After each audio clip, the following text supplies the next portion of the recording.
Hello everyone, welcome to another Talking Geeky Stuff with me, Tenshi. And today I'm going to talk about 90s action cinema. So if anybody watched my previous videos, I've done a few videos on movies, like Asian cinema, 80s cinema, 80s action. So today I'm going to talk about 90s, my second favourite decade. And let's start with these amazing action films.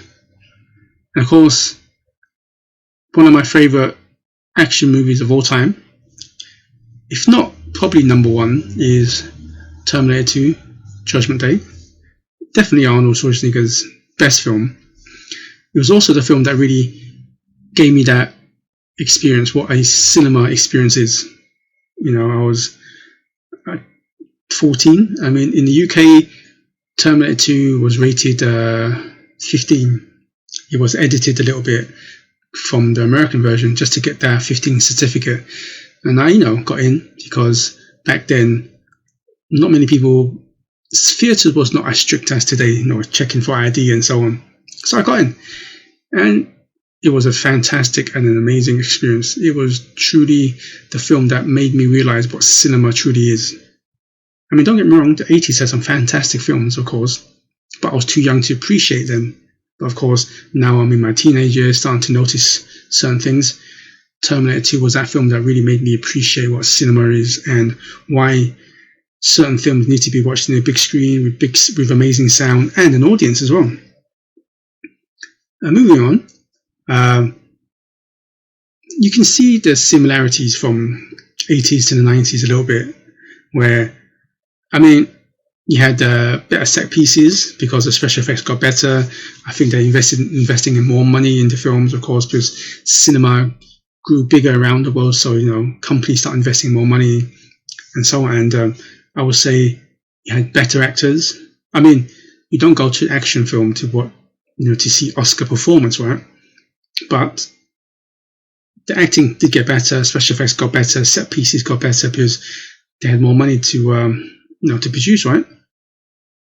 And of course, let's go to, I call it the Nicolas Cage Trilogy.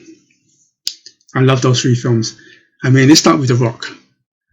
I mean, Nicolas Cage at the time was not really known for his action movies. I mean, I knew about him the year before when he won the Best Actor for Leaving Las Vegas. And of course, the reason why I wanted to see The Rock was because the year before that, Bad Boys came out, which I loved, and it's from the same director.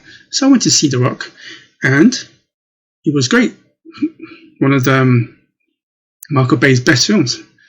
Probably is his best film, starring Sean Connery and Ed Harris, great actors as well. And then, of course, I thought, Nicolas Cage can pull off a good action hero, a nerdy one at that. And then a year later, you had Con Air and Face Off, which I loved both of them. I'll say out of the three of those, Con Air is probably the weakest, but he's also the funniest because it was so corny and camp that you can probably take that and place it in the 80s. You probably couldn't tell the difference.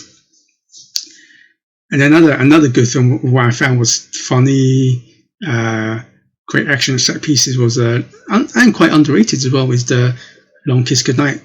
And I felt Gina Davis really pulled off a great female lead. You actually believe that she can actually kick ass and does all that stuff. And it was directed by her husband at that time, Rennie Harlin, who did Stallone's Cliffhanger. While we're on Cliffhanger, another great Stallone film. And what I liked about Cliffhanger was his character. Unlike his previous characters where he's a good fighter, he knows this, like Rambo, and he was an ex-Marine or something like that, right? In this one, he's just a mountain ranger. He doesn't have to fight, he doesn't have to use weapons. So, I mean, you can clearly see he has the physical form, but he's not trained in combat. So for the whole film, he had to outwit them with his skills about climbing and the skills and knowledge of the surrounding area to his advantage, which I thought was a great twist to a typical Stallone film. And then let's talk about Van Damme's Hard Target. I mean, I mentioned Face Off, which is, in my opinion, the best John Woo Western film. But of course, he started with Van Damme. Van Damme never made it as big as Arnie or Stallone. And his films are fun, straight to video, straight to DVD. And to me, Hard Target was probably the best film he's done. I just like the last 35 minutes or so where the action really kicks in. And I felt that Van Damme himself was actually pretty good in it. He stayed one-liners. That wasn't corny, just the right amount. So definitely check that out. And I remember the controversy because he got delayed because he had so many cuts because he was too violent. He ended up cutting to about, just over 90 minutes, 95 minutes or something like that.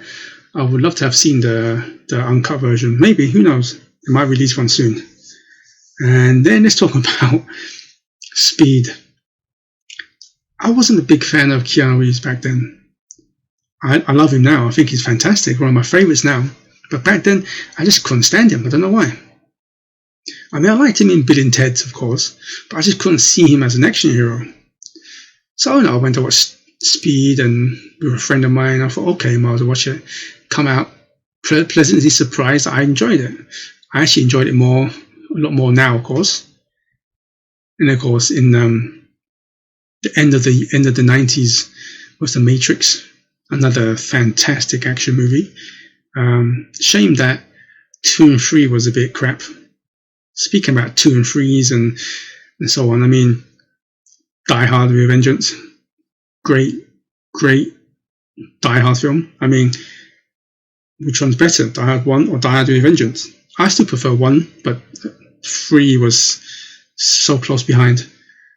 I mean, they could have just ended there and it would have been a great trilogy, but of course they carried on. Just like Terminator franchise, it could have ended with Terminator 2, but hey, that's another video. I might talk about how good franchises killed itself. And then you got Bad Boys, which I found so great. It was a shame that it took so long for 2 and 3 to come out.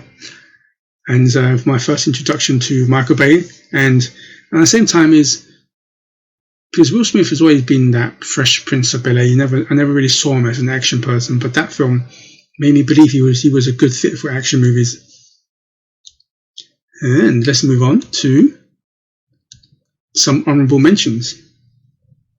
So, of course, you've got Broken Arrow here, which is John Woo's second film, Western film, which I found was fun. Not as good as Face Off, but it was a fun film starring John Travolta. And John Travolta himself said in the interview, he said that he loved playing villains. And you can see why he has so much fun. Stallone's Demolition Man, which is another great film. It came out the same year as Cliffhanger, but near the end of the year, starring Wesley Snipes. And the weird thing is, because I got the Stallone Blu-ray collection, and I watched it recently again. And if you watch it recently, I'm not sure if it's in the US or just UK, that they dubbed it over, because in the original, they only had Taco Bell's restaurants left. But when they redubbed it, they dubbed it as Pizza Hut. So I'm not sure why. Maybe it's licensing problem or something like that. Then, of course, you got Die Hard 2, Die Harder, which is another Rennie Harlin film, which is great. I loved it. Not as good as the first one, not as good as the third one. It was still a great movie. Same as RoboCop 2. Loved it. Not as good as the third one. I mean, not as good as the first one. Better than the third one.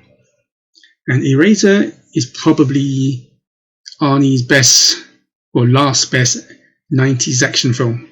I just thought it was fun. Yeah, some cool weapons, good fight scenes, nothing to think about, no twist, no turn, just good old-fashioned action.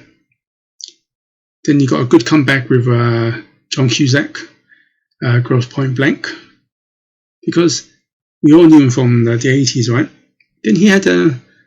Then he disappeared for a little while. Then he came back with that film, which was great. I felt he had a nice sense of humor in that film, witty dialogue, and yeah, I remember the co-star was Dan Aykroyd. I felt the last shootout was quite fun. The dialogue between them, I thought that was pretty fun. So yeah, all in all, these are my picks for the 90s. Please let me know what you think. Do you agree with me, or is there any 90s action films that you think should be on the list of this? Anyway, please give this video a like, and please consider subscribing to this channel. Anyway, I'd like to say thank you. Good morning, good afternoon, and good evening, wherever you are in the world. And please stay safe. And I'll catch you in the next one. Goodbye.